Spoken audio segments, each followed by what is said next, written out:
daging nempel, kotoran nempel di kaca, nggak dibersih-bersihin, akhirnya lengket, keras, ya, nggak pernah dihapus, saking numpuk, akhirnya apa? Hilang, susah nggak bisa hilang itu, diamplas. Orang kalau sudah malas sholat, biar katanya nempel ke masjid juga kalau udah malas nggak bisa, ya. Karena sholat itu ibadah yang perlu dilatih sejak kecil, kebiasaan yang harus benar-benar menancap di hati kita menjadi sebuah bid'ah, menjadi sebuah kebiasaan. Kalau orang udah malas sholat, wah bahaya, sampai tua biasanya juga nggak mau, ya, biar nggak dipanggil berkali-kali, nggak mau, ya. Karena nggak biasa, ya. Satu sahabat bertanya, ya Rasulullah, bagaimana bisa menghapus kesalahan, dosa-dosa ringan, dosa-dosa kecil yang nggak sengaja, ya. Nah, misalnya kita pagi-pagi berangkat kerja dari rumah, di tengah perjalanan mata kita biasanya bawa apa? Ya, mata kita udah lihat apa? Cewek cantik. Nggak sengaja, nggak sengaja, nazaratul berkah. Pandangan pertama lihat cewek itu apa? Berkah. Ya, asal jangan diikuti pandangan kedua, ketiga, dan seterusnya, khayal dan seterusnya. Kalau pertama kali ya itu rezeki, ya. Nggak sengaja itu dosa. Di tengah perjalanan, babeh nih, dia lagi naik motor, lagi asik. Disalib, keluar mulutnya, ngomong binatang, ganti, segala macam. Gak merasa banget itu orang dosa, ya. Kalau dia dengar marah kan, umpatan, cacian, makian, itu kan gak merasa dosa kita. Lalu bagaimana cara menghapus dosa-dosa kayak begitu? Ya, ini misalnya, ya, biasa namanya ringan, mulut segala macam itu. Ngomongin tetangga, ngomongin suami orang, jelek-jelekin apa sahabat segala macam, itu dosa-dosa yang bagaimana cara menghapusnya, ya. Maka kata baginda Rasul sallallahu alaihi wasallam, inna sholata ila shalah kafaratun lima bainahuma.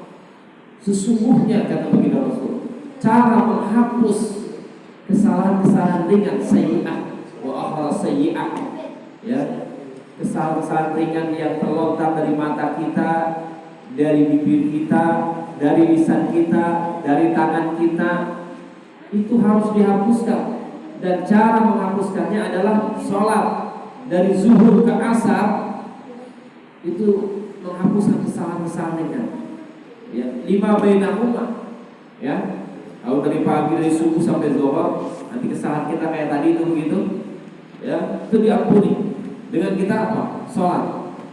Terus, jadi sholat itu lebih singkat cara mengampuni dosanya.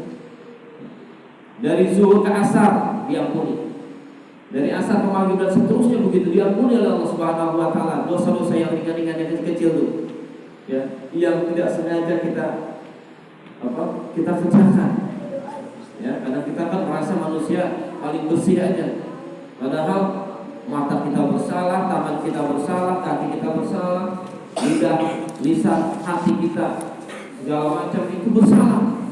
Maka dengan sholat itu terampuni atau dimaafkan kesalahan kita oleh Allah Subhanahu wa taala. Sahabat bertanya, ya Rasul, bagaimana cara mengampuni supaya dosa ringan itu bisa dimaafkan oleh Allah Subhanahu wa taala? Salat. Ya. Seperti apa? Kalau kamu punya kesalahan, punya dosa, kamu salat itu ibaratnya begini kata Rasul. Ara'aitum anna nahara bi babi ahadikum. Ya. Kamu nggak lihat sholat itu ibarat ada 5 aliran sungai di depan rumah. Di depan rumah kamu itu ada 5 sungai, ya. Kamu kemudian mandi tiap hari 5 kali. Dengan kamu mandi 5 kali tiap hari, ya, hal yabqa min darnihi syai'un, itu daki, itu kotoran, apa masih nempel di tubuh kita?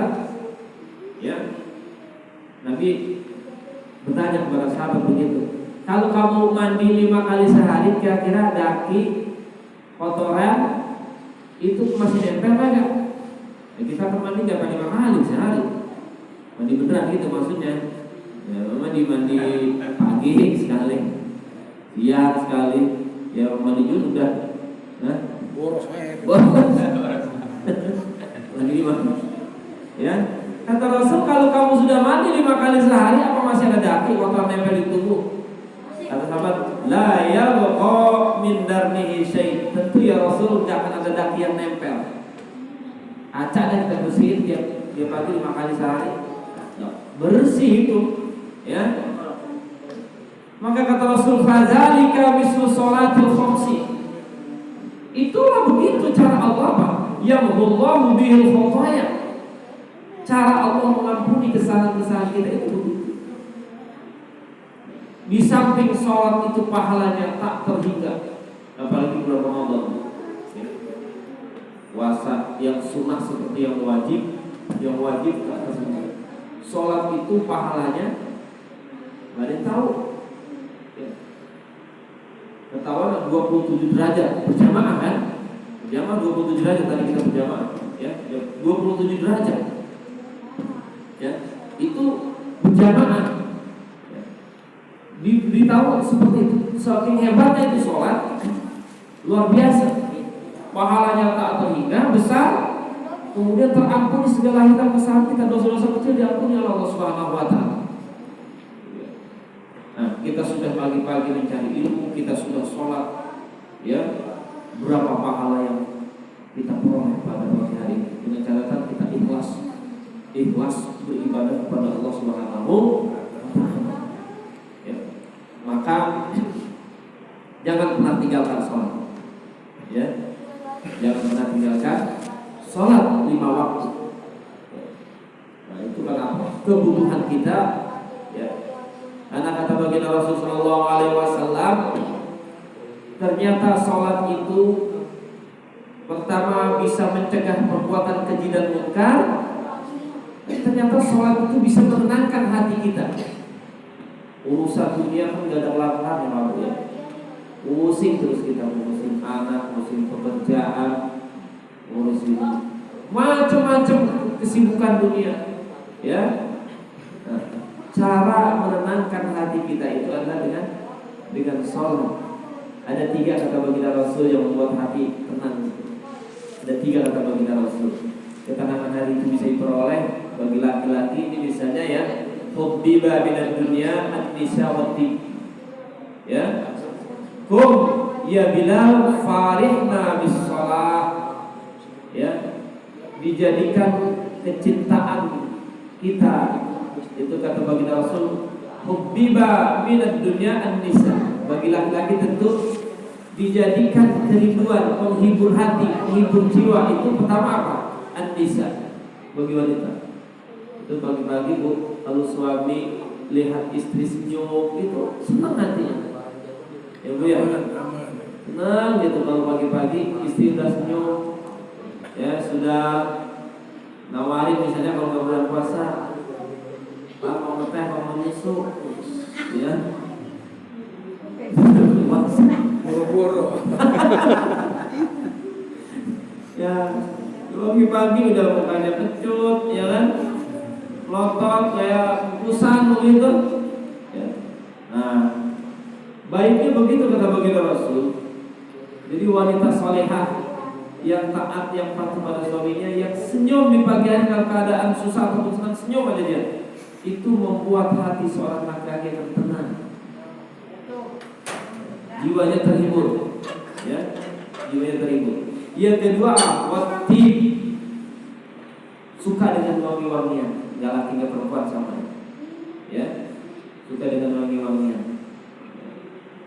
Yang ketiga kata baginda Rasul, farihna ya Bilal, farihna bis shalah.